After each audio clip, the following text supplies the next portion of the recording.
¿Qué onda, my sisters and brothers? Thank you for joining us on Movement Es Medicina, a SuperMarkRock podcast.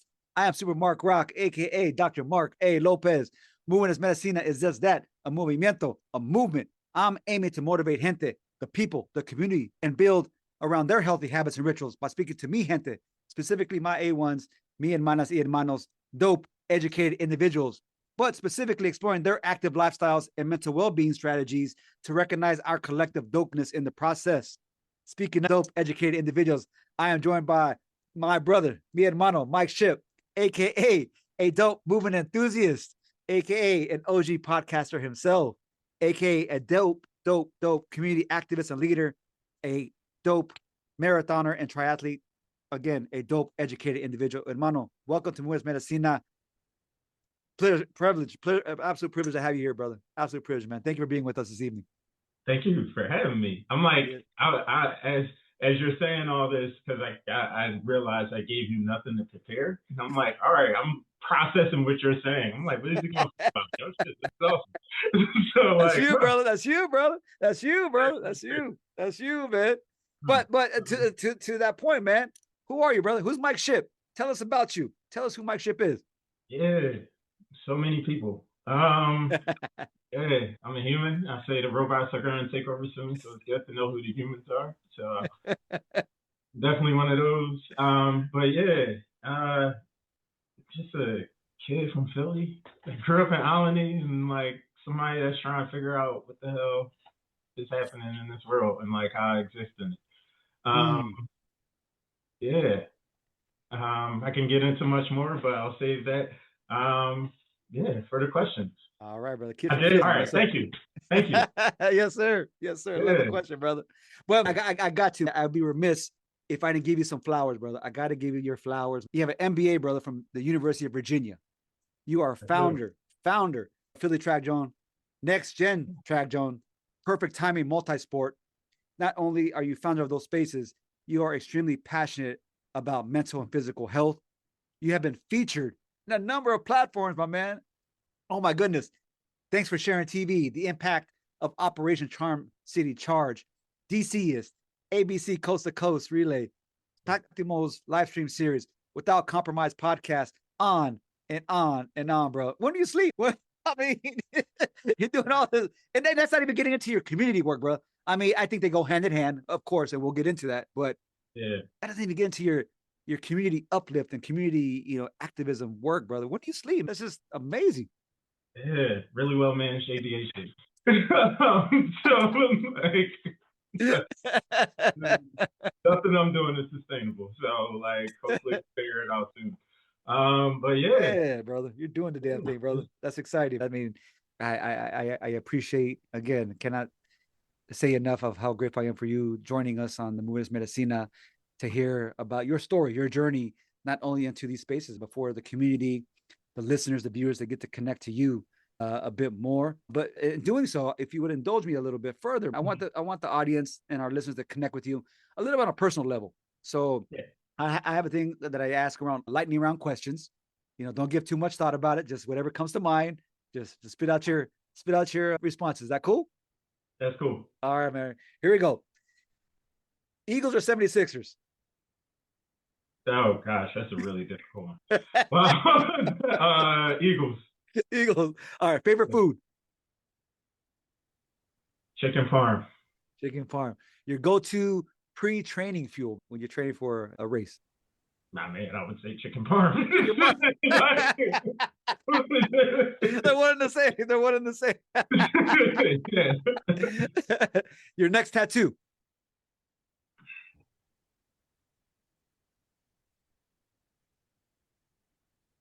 The future is a fun place to dream. Future is a fun place to dream. I love that. Swimming, cycling, or running? That's a great question. Cycling. Cycling. All right. Yeah. Favorite movie? Limitless. Limitless.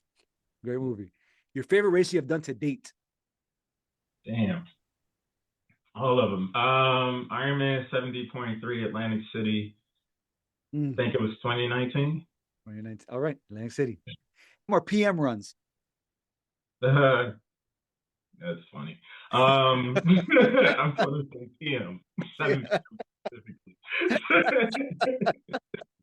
Your favorite U.S. city? Seattle. Seattle. Favorite international city? Ah, man. Madrid. Where's that? Madrid. Madrid. Okay. Where are you traveling to next? Hopefully Madrid. I love it. Your go-to hype song during a workout. Go-to. Gosh, so many right now. March Madness is always that's my go-to. All right, all right. Yeah. And what are you listening to right now? What's on your playlist?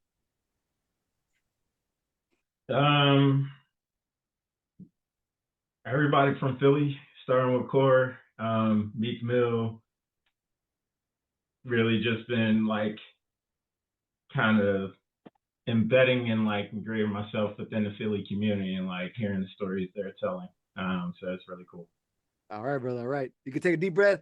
You can sigh. I saw the grill I have for you for the lightning round. Again, this is an opportunity for our listeners, our viewers to connect with you a bit on your interests, some of your go-to fueling and music choices and preferences, brother. So just a chance to connect with you, hermano. So let me start with this question, brother. Let me start with this question. When did your wellness journey begin? Gosh. When did my wellness journey begin? Wow. Gosh. So many phases of it. So,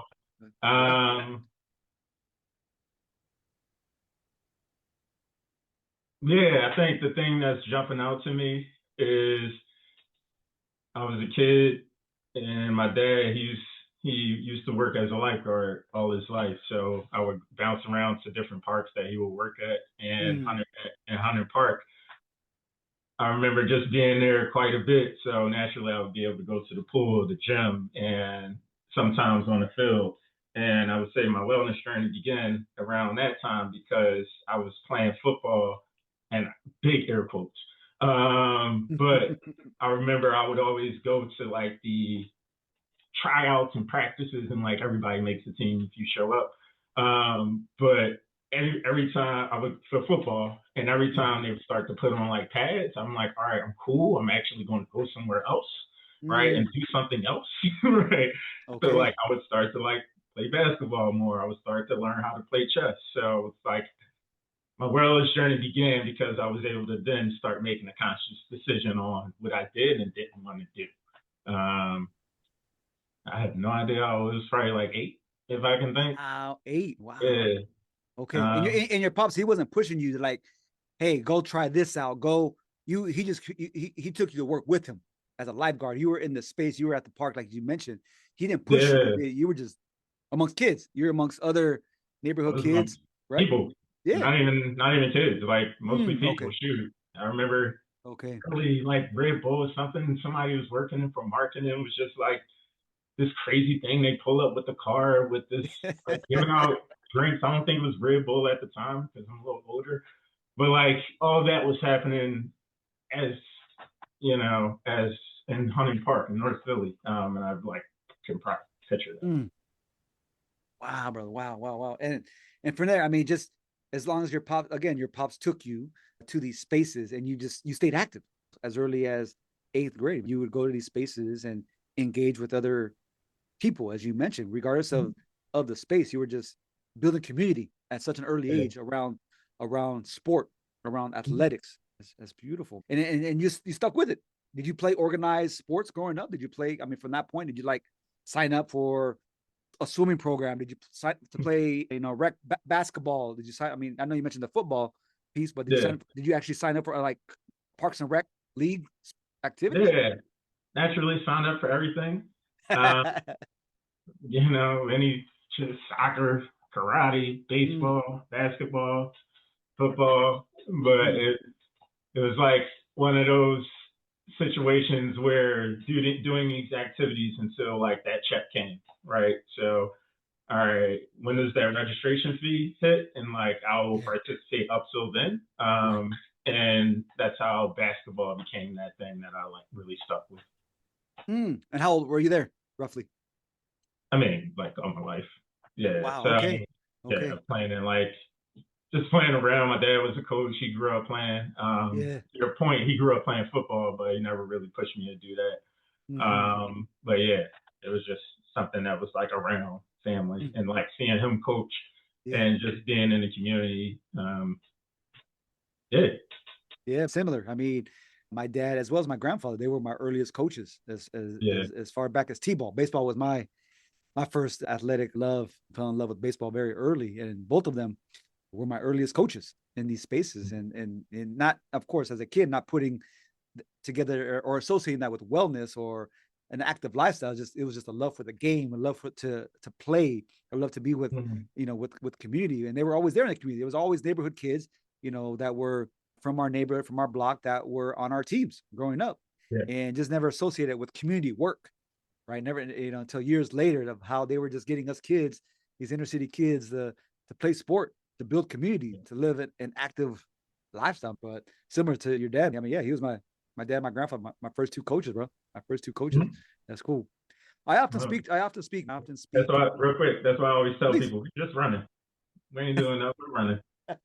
Mind our business. We ain't doing nothing. So leave us alone. Yeah, I mean, it's funny that you mentioned that, because some of the homies that rock with us for Movement Es Medicina, mm, and growing up where we came from, and one of my homies reminded me, is that the only thing we ran from growing up were cops, blocks, and rots. We didn't see anyone like running for sport, for running to get in shape. We didn't see anyone running to out of leisure or out of joy as we do today.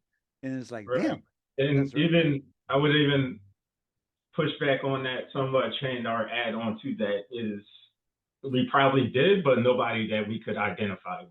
Right. Right. Mm-hmm. There was like, I remember seeing, I don't remember, like one, two random black dudes with these crazy shorts, and like everybody joked at them, like you don't want to do that because you don't want that experience. So yeah, and let alone like anybody else, right? So yeah, thanks. That's right. That's right. That's right. No, great point. Absolutely. Absolutely.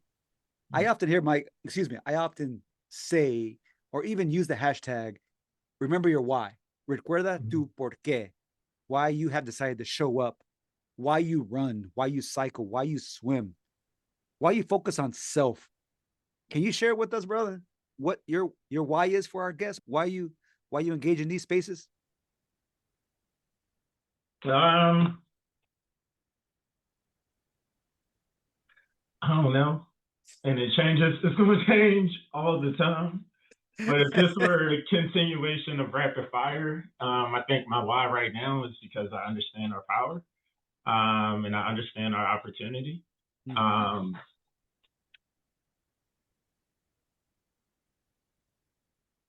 and when you piece that together, it's hard to like get off that. Yeah, I'm gonna stop. Mm. No, I love that. I mean, the power in that, and I think that speaks to your involvement, your leadership within the community. I mean, you've recognized our collective power in Yeah. these spaces, and through movement, through wellness practices, as a movement enthusiast, you are bringing together folks to around wellness, around mental health, around well-being, Mm-hmm. and in the spirit of community at its core. Yeah. And I think that may be your today why, as you mentioned, it's evolving, and I agree with you there. It will shift, it will evolve from over time, but I think that's just a testament to the work that you're doing in the community, specifically in West Philly. Again, to come back to ensuring that our communities are seeing us in these spaces. They're seeing us practicing and prioritizing wellness and well-being practices. So no, I appreciate that. How do you Yeah. prioritize? How do you prioritize your mental wellness and your mental health in your day-to-day life? I mean, you keep it all moving, bro. You are hella involved, not only in Yeah. community, you work full time, you're a leader, you're a partner, you prioritize health, physical and mental. How do you keep it all moving? What do you do? It's a great question. Try to have conversations with people like this. It's like these conversations bring me joy. I mean, you think about, again, following my dad around to the park and him having to work as a lifeguard, like that's a very social space, and parks are very social spaces. So they are social spaces at different times of the day. So I'm figuring out how to engage with different people. And like, so socializing brings me a wow level of joy. Then on the flip side of that, because I understand that's a cop out. I would say I'm not doing that as well right now. And I am fine with that. Don't know who said it.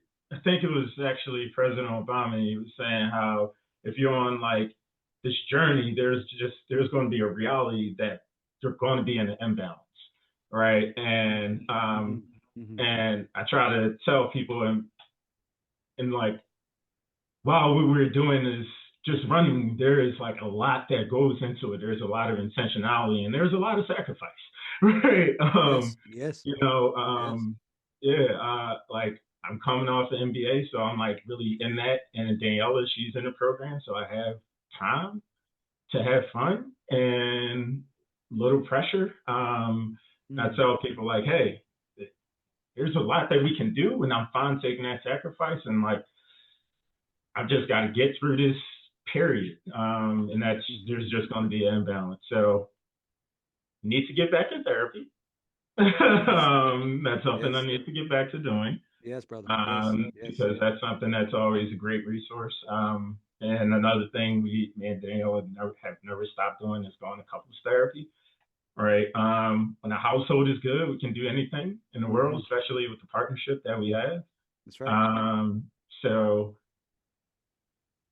that helps a lot of other things work despite the imbalance, because what we have at home is so solid right now. That's right, brother. And I appreciate you saying that. I appreciate you bringing that to light. And that's one of my, I guess, mantras as well as missions, and is to normalize mental health for our communities, normalize therapy, normalize counseling for our communities. And I say this because it's such a taboo topic in Black and brown communities, specifically around men. And again, thank you for your transparency with this. It's something that I try to highlight and elevate in all my conversations as well, is that we need to break that stigma around this is a taboo topic for our brothers as well as our sisters, yes, but specifically such a hard time for our brothers to engage in tough conversations about self, because we're all battling a war that we don't talk about to anybody. We are.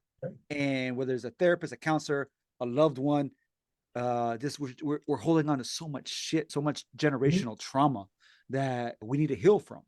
And so thank you for bringing that to light, that because we do need to normalize mental health and normalize therapy and normalize professional mental health practices in our communities.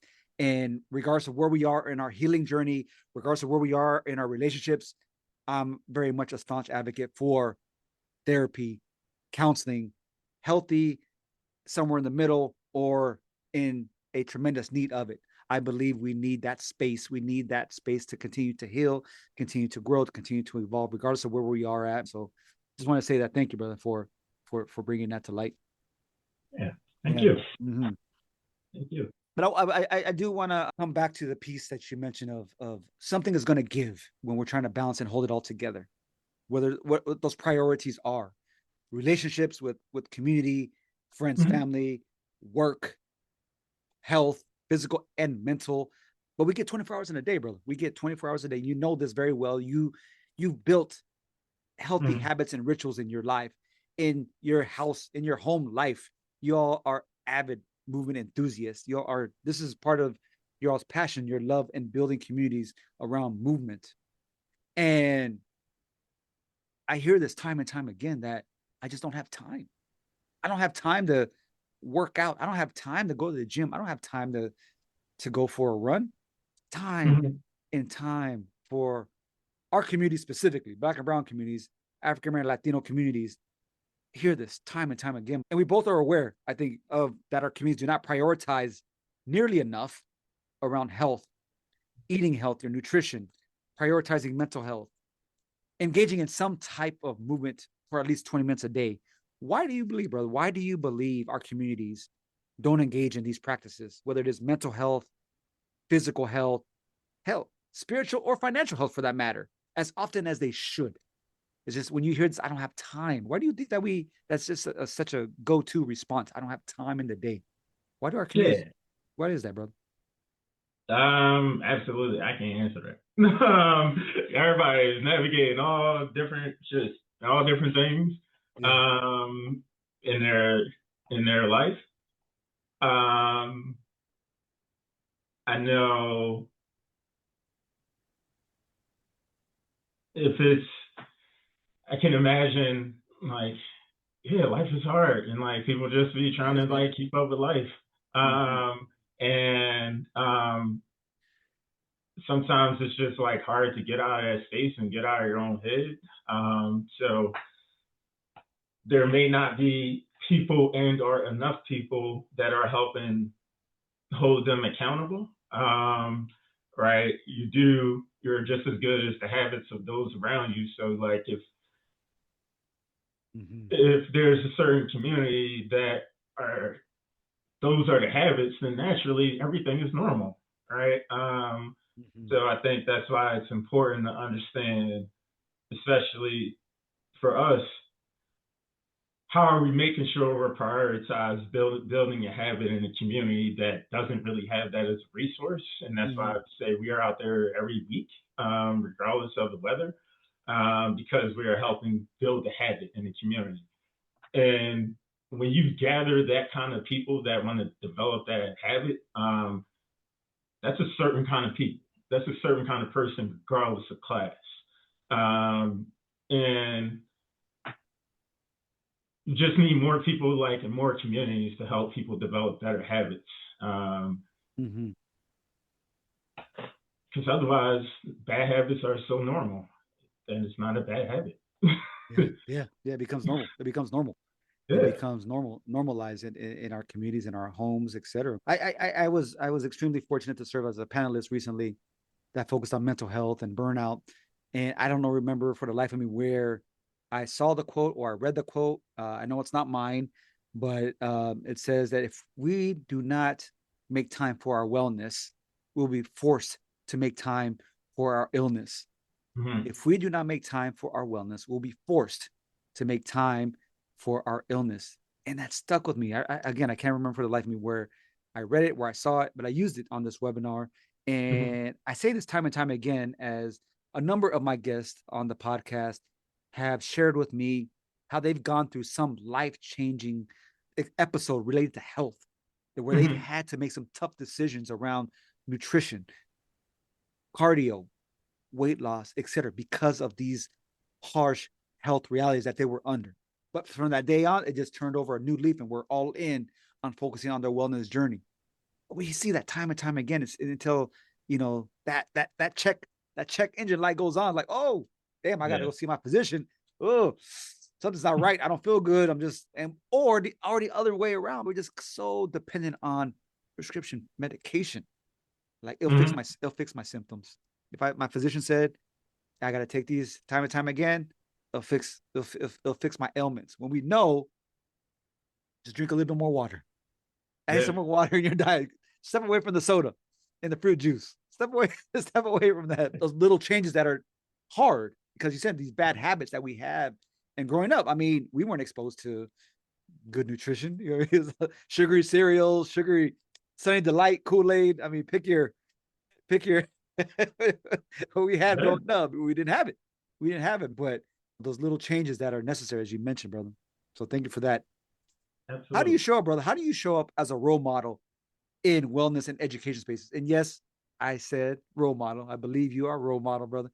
How do you show up as a role model in wellness and education spaces? I show up as me, right? Show up as who I am in that moment. I try my best, and I try my best to make sure there's variety of other people that can show up in other ways. So if other people and that come within the community, they can find who they need at that moment, Mm-hmm. right? There may be some days, and since we're in a running space, right, there may be some days I need to show up and I need to lead group 1 and run a 7-minute mile. And then there are going to be some days where I need to lead group 4 or at 5 and run a 12, 15-minute mile. And like, that's how I need to show up. And I just understanding that everybody's going to need somebody, so I can make sure I'm like that somebody for the people that are joining the community, and then have that warmer handoff, right? So they feel more welcome. Yeah, and then just keep moving and running in circles. Yeah. I love that. I love that. And related, brother, you are a founder of multiple wellness spaces. Again, you have recognized a need, you've recognized a gap, you've recognized the community response to these spaces, both in Washington, D.C. and now back home in Philly. Tell me about these spaces that you've created. What are these spaces about? They're open diaries. No, absolutely, like, yeah, they are, in a sense. Spaces I need, spaces I want, and spaces that evolve based on like how the community responds. So perfect time in multi-sport. It was, gosh, DC is a beautiful community around like fitness, especially for Black and brown people. With District Running Collective, that was a group I was running with for a while. District Triathlon, that was a group that was triathloning with, trying with for a while. Like, that was a 501c3 founded by our friend Marcus Fitz, and like me and Daniela, we were part of like that founding board of that, and their mission was to kind of get more Black people, so yeah, Black and brown people, but into the sport of triathlon. Just the percentage was like less than 3%. Less than 3%, if not 1. And which is fine. It's space for everybody. However, we thought that it should be more. And so one thing Marcus did was find, he's a swimmer. So he started just, hey, we're swimming once a week, and people run with District Triathlon, and we may ride bikes together, and that became a triathlon group. Right. And then, so another way, I think, like, in addition to supporting that, and another thing that I think is just really important is like storytelling. So I think in addition to all the other things, if we say, hey, if we're able to tell people's like story and how they're navigating life, yes, we want to create that space. So people just like understand by connecting. So perfect time of multi-sport is, in a sense, it's like, tell me about a time in your life, nothing in the moment made sense, but as you went through it, you realize it was the perfect time to be in that space, and use a form of athletics to get into it, and it's multi-sport. Yeah, that was that. That had some really great fun in like building that community and telling some really amazing stories, doing some events. One that I loved very much was the Juneteenth bike ride that Mashonda and I put, Mashonda Shines, we put that together, and it was just beautiful. We had a 6.19 community ride through Washington, D.C., and then we went on the Capitol and like had a moment where we took a knee in response to the George Floyd murder, and as a fraction of how long he was, the officer was had his knee on him. And then we followed that up with a 18-mile ride and a 65-mile ride, which was really amazing, again, to represent 6.19, 1865. Did that for 2 years. It was beautiful. And that was like, as the world was opening up, we got too scared. It was like, oh, what do? We actually, the second year, we partnered with Freddie for Juneteenth Marathon and made it like this athletic weekend experience just around hella Blackness. But Freddie is still doing that. Mishana and I got too scared. The world opened up. We were like, we don't want to organize a 300 week group of like 200 people on bikes. And it was like, yeah, this is great, but like it's run its course. Okay. So that was that. try to relaunch it here in Philly, and like tell those stories again. I think it's important. Yeah. But it's like it had its thing, and it's still really important. I think there's still a lot that we can do with it, but I wanted to create something special for Philly. Now, except people don't even know, it's interesting. Philly Track Jawn was actually an idea under Perfect Time in Multisport. And the thought was, yes, I still love triathlon, and like triathlon is still my favorite sport, actually. But how can we get people engaged? In that time, it was cycling, and I think here was like the running.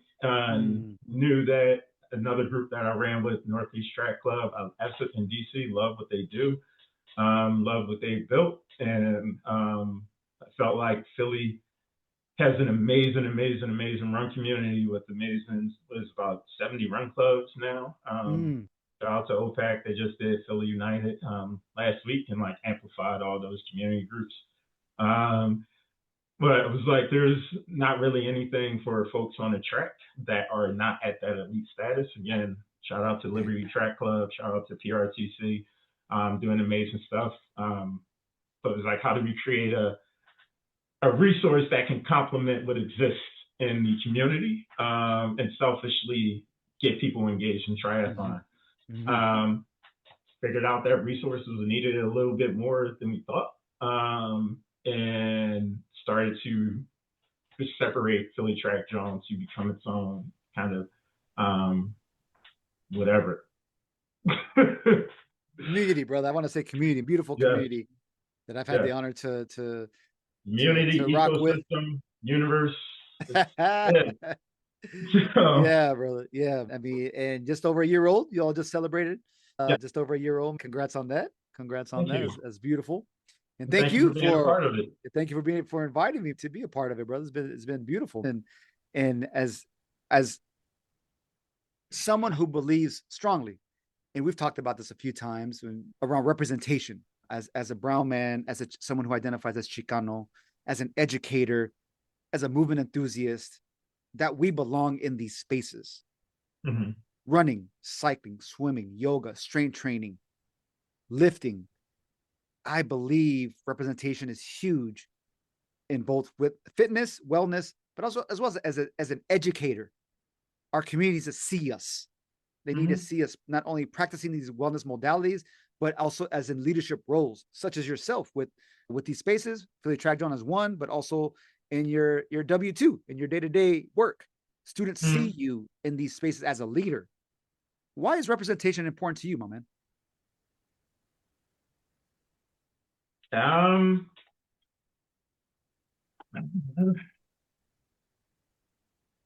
So many opportunities and all the things, and people should know about it. But then once you know about it, it helps the thing exist, right?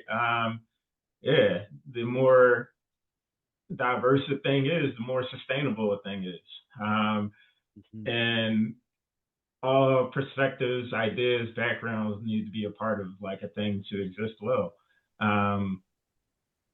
Gosh, that was such an answer, non-answer. like,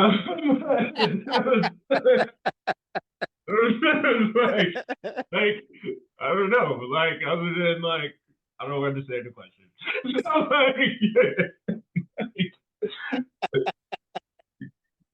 Because it just is. And for people that don't think it is, it's cool. Figure it out. And I don't have time to convince you. Right. You know, right. Yeah. Got you, brother. Yo, who inspires you? So many people. You inspire me. Thank you, brother. You know, everybody that shows up on Tuesday inspire me. Mario inspires me. Alex, Shantae, Rich, Gio, Philly, Danny. She absolutely inspires me. Everybody in 26U2. Ryan continues to inspire me. Bill, Schufel, and John, the founders of Athletic Growing, they inspire me just based on the relationship we've continued to have. You know, my mom, she continues to inspire me. Woman, I love her. Everybody. you know, everybody at Darden, shout out to Yael. She's like, and like everybody that's been a part of that community and like helped me kind of think of the world in different ways. There's so much and so many parts of how the sausage is made. I love the realness of the world. Yeah.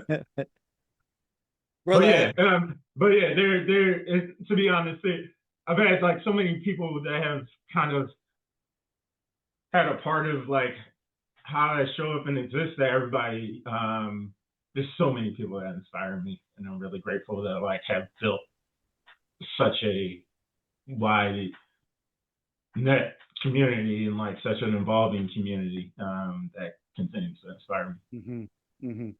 No, you're right. We inspiration is all around us. Inspiration is it truly is. I believe that as well. Individuals that we interact with, that we come across in our lives. I mean, just beautiful.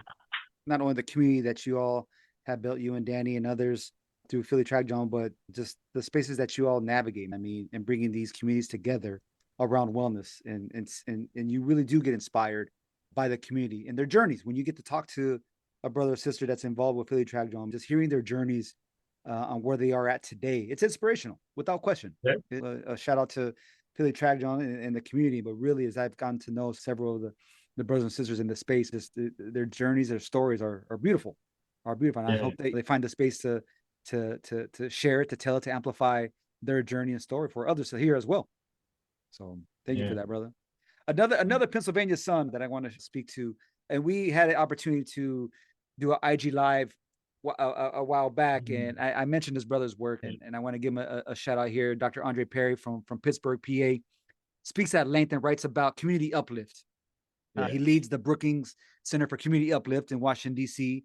He gave a talk not too long ago in Philly about community uplift and how this space specifically seeks to increase economic security and well-being for people across racial and geographic lines. And getting to know you, brother, over this past year, this work is important to you. You are doing the work. Shit, hell, you're engaged in community uplift. Why is that important to you, brother? Why is community uplift work important to you? I am curious, why didn't we schedule time for lunch when he was here talking in the area? I do want to make sure we figure out that, and it can be after the conversation. But it's important. Everybody should have a good quality of life, right? The only thing that like stops that from happening are people that are willing to invest in that community and like reach back and make sure that community understands what that can mean, right? And it can exist. Everybody can like live a better quality of life, whatever that means to them, whatever that, and especially, and I feel like that is kind of progressing in very fast ways for some and like kind of lagging behind for a lot of others. And I do think it does need to move forward for all, but like, how do we make sure other people are exposed to what that can mean? And these are communities I'm from. So, like, somebody got to do it. So, yeah. And it's fun. It's fun. It is. And to that regard, I mean, you are active in the community, as I mentioned. Philly Track Jawn is active in the community. You're organizing races in the community, which is absolutely beautiful, which is a necessity for our communities to see, experience, and participate in. What's next for Philly Track Jawn? You're well into year 2 of Philly Track Jawn. What is next, brother? What's next for the community? What's next? So many things I'm really excited about. All the things I won't mention because we have a board now, and and I gotta not do things chaotic as I enjoy being. But nah, I am really excited. I think, you know, when we kind of started in July 2024, it was just like something just got to exist. We'll figure it out. And then this year, it's been like a lot of me kind of just making things happen, and learning along the way, and like proving to the community what these things can be. I think the thing that's most important, what's next, is honestly doing what I just did and pausing and understanding what needs to be shared, and what needs to happen now, and like what needs to happen later. And like, I think what's next is like whatever we want. But what's most important is like me stepping back and trusting the community that, you know, continues to inspire each other. And like seeing what we can make happen together. I'm really excited. I will say one thing. 13 Point U is a program that we kind of introduced to the world this year. Gosh, see, I'm in the future already. The future is the dream. But we introduced that in March of this year as like a storytelling kind of experience, right, where we highlighted 13 women leading up to Love Run. So that helped kind of inspire 26 Point U2, which is a really kind of continues to be a really beautiful community. And we hope to like continue that, maybe even like see what that means in other parts of the world, right? But I'm really excited to reintroduce 13 Point U, put like the right people together. And as I mentioned, with that being a women's only kind of program idea, like me stepping away, and like seeing what the community creates. So I look forward to that. Yeah, brother. Shout out to the cohort, but also got to give a shout out as I was a member of the inaugural 26 Point U2 cohort. So shout out to that cohort and that community, that crew. It's been an honor to rock with them. The cohort members in preparation for not only the Philly Marathon weekend, but a number of other runs that our brothers and sisters were participating in. So appreciate you creating that space and allowing us to learn and grow with one another. Because I believe a lot of individuals, this was their first, but also, again, as we know, as movement and wellness enthusiasts, you're in a state of learning constantly and how to, from your body, from what your body needs, et cetera, brother. So thank you for creating that space. Nah, again, thanks for being a part of it. I think like Darlene, she was a part of it. She did Berlin as the very first 26 U2 finisher. Yeah. Then you did New York. No, she did Chicago next. Remember, she did Berlin and Chicago. Everyone.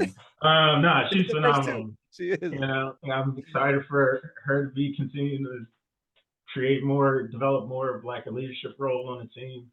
And obviously you knocking out New York. We had an amazing group of people here in Philly doing the 8K, the half marathon, and the full. So it wasn't just people doing marathons. That's right. Then Madison wrap up like the program out in Seattle, which was really amazing. When is that?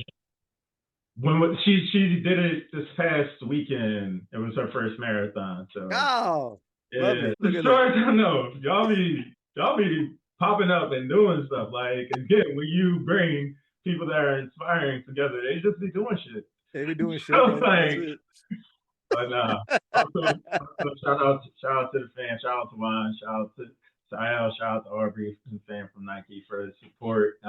Athletic Brewing, Split Off Fitness, Nas and Ace Holistic. There were obviously Koa, Brewery Town Chiropractor. Sorry for all the commercials, but those things are really important because none of this would exist without the support. Right. Two Local Brewery. Shout out to Two Local Brewery for the space. Thank you. Yeah. Yes. Without the people like willing to say, hey, I'm willing to show up and like support this idea, those things are important. So thank y'all for making those investments. Brother. Amen to that. Amen. Brother, let me ask you this. What comes to mind, and you've been a supporter, you've rocked with me here over the past year for Movement Es Medicina. But tell me, brother, what comes to mind when you hear as well as see Movement Es Medicina? The first thing I thought about was purposeful. Love that, brother. Love that, man. I can go on and on, but yeah, purposeful. Yeah, show up with a lot of intent. Show up when you can. You don't when you can't. Show up how you can, and yeah, Mm-hmm.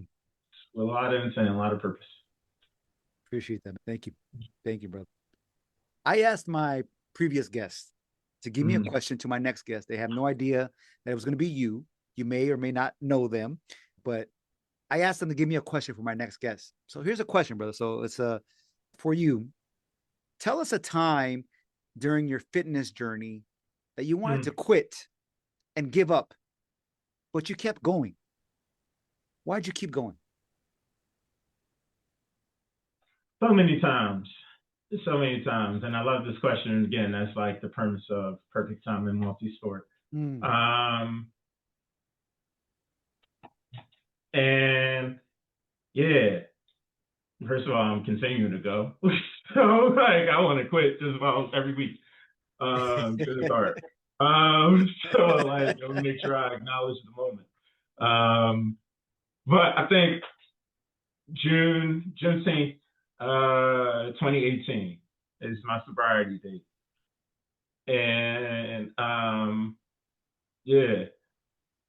And that's an important kind of period because that was a few months after my Ironman. And yeah, I remember like that time, like I'm obviously a social person, right? I'm going to show up that way no matter kind of what chemicals I have in my body. But the way that started to show up was very harmful. And instead of being this person that wanted to go out and enjoy life and be with people, I was very fond with like isolating. And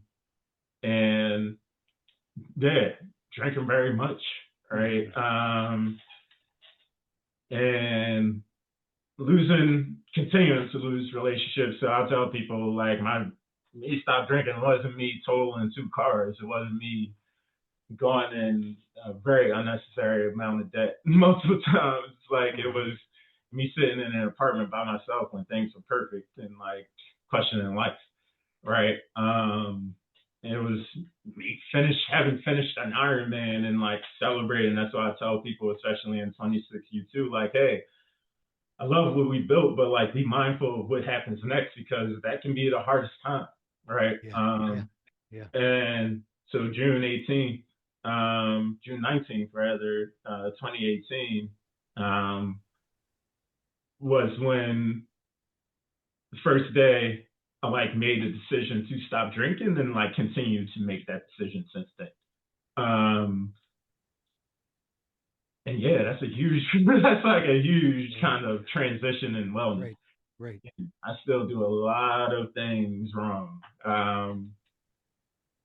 Very often, but the way I respond to those things are very different now because of that decision.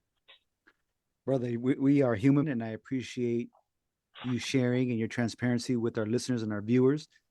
I thank you for sharing that with us, but I applaud you for sticking with it, for sticking to your wellness journey, your healing journey that you are on since that date, and you're continuing to shine. I mean, regardless of the mistakes or things that you identify and believe that you're doing wrong, you're shining still, you're thriving, and you're doing the damn thing, brother. You're building and put an amazing community around you that supports you, that's behind you, with amazing co-founder and partner that y'all doing the damn thing, brother. You know what I'm saying? But I appreciate you sharing that because you're absolutely correct. This thing called life and as well as wellness is hard.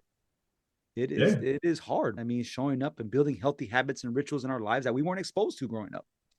Navigating spaces that we are often the first in our family, first generation, first person of color to be in these spaces and navigating them, right? In as leadership roles in wellness spaces that we didn't have a blueprint, we didn't have a model, but we do know, brother, we stand on the shoulders of so many that kicked down doors for us, that led the way for us, you know what I'm saying, from a distance, from afar. But we stand on those shoulders of giants that have really allowed us to be at the table that, hell, I mean, created a table for us to be at in these spaces, brother. So I say all that to say thank you for the transparency, for sharing with me and again, our listeners and viewers about your story.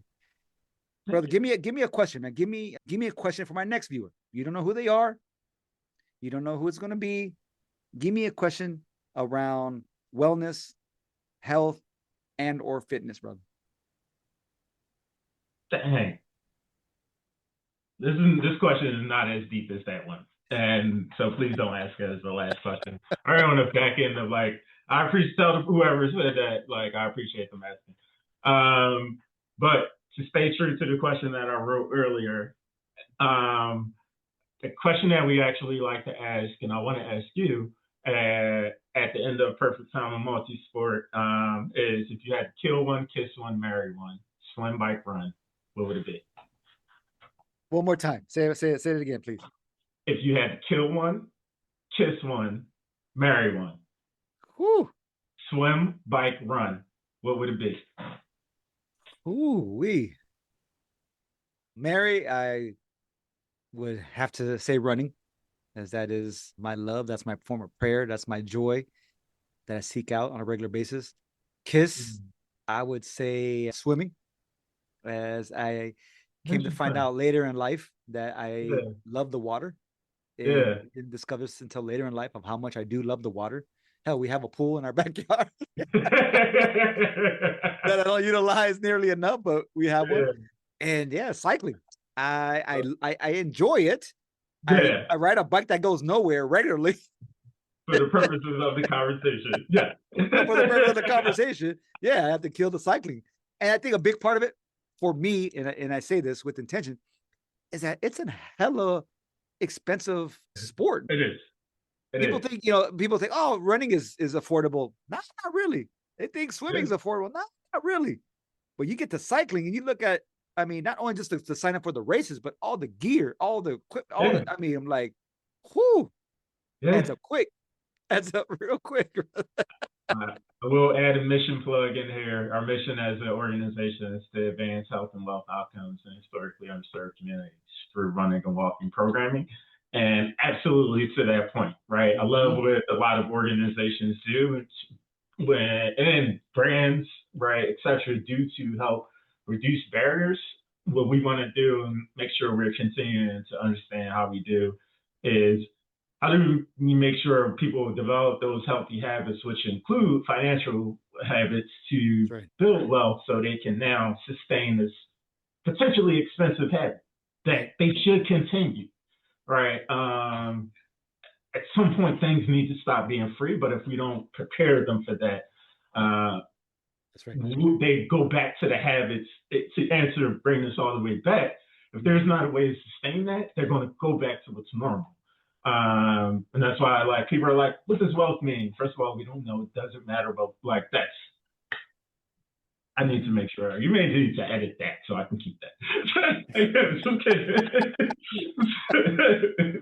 I'm just kidding. All good. No, and I love that about what y'all are doing. I mean, again, not only I think this goes hand in hand with the representation piece, but one of the significant motivators for me is the access piece to these various modalities: running, cycling, lifting, yoga. I mean, they can add up very quickly, and I think that sticker shock impacts our communities significantly. Yeah, I mean, with just the sticker shock alone. Well, when they see you trying to join a community, trying to join a space, trying to do something that's proactive, like, oh, wait a minute, oh yeah, nah, and then, like you said, they fall back on these bad habits, if you will, brother. So yeah, I definitely applaud you all and seeing what we can do together. I'm gonna tell people a quick story like along those lines, especially connecting with the Philly track Jawn. I love that.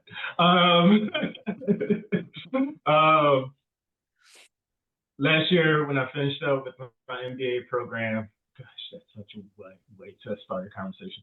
But no, when I finished with this program, and that's important because like my GI, I was unemployed, right? I got fired from my job after losing my dad, and like began to not understand how to manage life, and lost at that point, which was my dream job.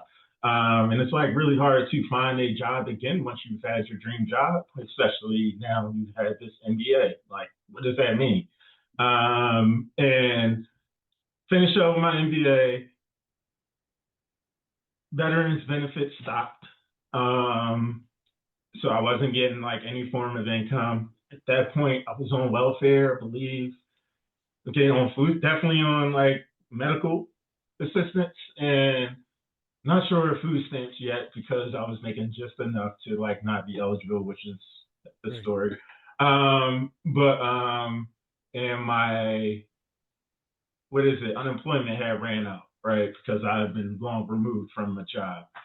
And literally living on, whatever food stamps I get, and thank you to Daniela for kind of lifting that household. So, as a person that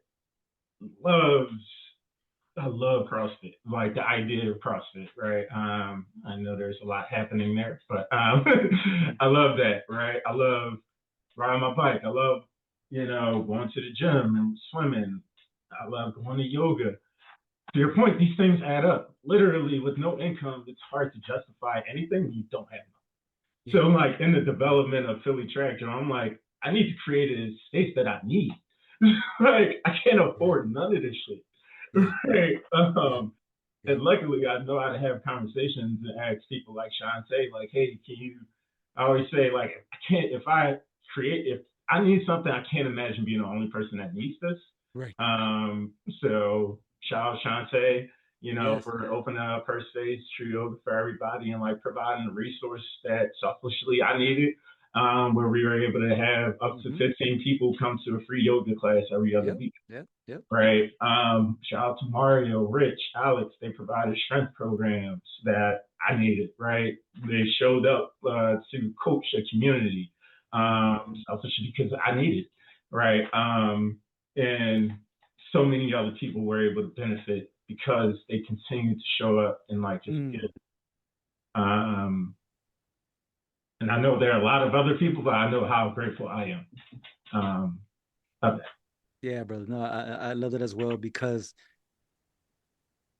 you expose so many members of the community, whether it was through the cohort or other of these modalities, yoga, strength training. Like, okay, maybe individuals went to the gym, but they didn't know what a workout that pertained specifically to runners was, that Mario and Rich brought to the team and Alex brought to the team. They have never practiced yoga ever in their life. They heard about it, but maybe it wasn't for me because affordability, access, or whatever reason. You brought that to the community. You know what I'm saying? And I think in the spaces that you are navigating, the spaces that you are involved with, it's going to continue to come through for the community, that through partnerships, through opportunities, through exposure to members of Philly Track Zone, like, hey, damn, this is beautiful. I did not know that this was a possibility for me. I did not know that my body needed this, or that hell, this was even a thing as a runner. Because now I'm a runner now. I can identify and say with confidence, I'm a runner, and I need that. I need that now. So that's cool, bro. That's cool. Another, sorry, Mario would be like, of course he has more to say. Another really important thing, because like all those are like fitness related. I mean, this one is also fitness related, but another thing that I really love, and like how the community evolved, Philly, she created like the the Survivor Run and Watch Party. So thinking of the first time, I've never watched Survivor. I did it once and I've never watched it again. Sorry, Philly, I'm not your target audience, but that's fine. So like people within the community are able to create things within to help the community grow, because just because I'm black and she black, I mean with the same black and like the same shit. Amen. Right? And we're able to create that community with each other. Yep. Thank you for saying that, bro. That's right. That's right. The community within the community, but again, the importance of building community. Again, they found a need, they found an interest, they found something that they felt, hey, let me offer this and introduce it to the community. And look at it. It took off. Folks jumped on. I love that about the community, brother, in the space that you and Danny are building, have built, and continue to build, brother.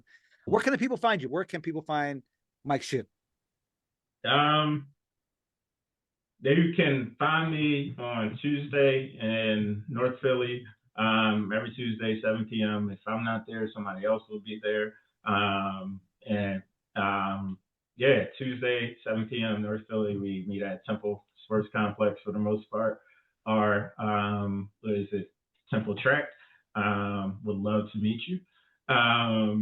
If you want to like reach out for whatever reason individually, want to start there, let's just meet in person. I always tell people, partners, I'm like, if you want to work with Philly Track, Jawn, it is a requirement that you show up and be a part of the community.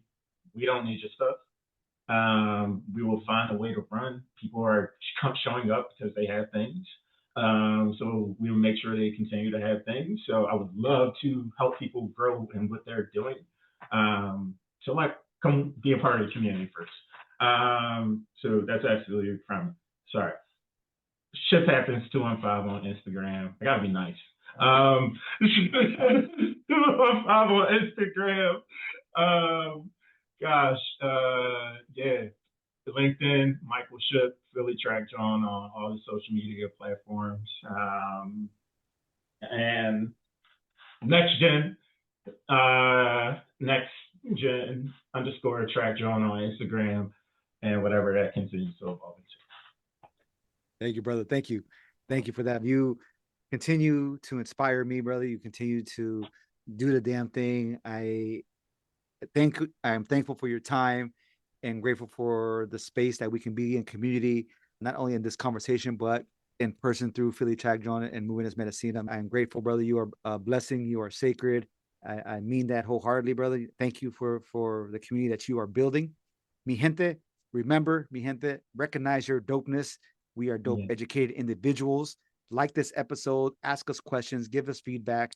Follow me at SuperMarkRock, as well as at Movement Es Medicina on Instagram, as well as YouTube, Spotify, and Apple Podcasts, Movement Es Medicina.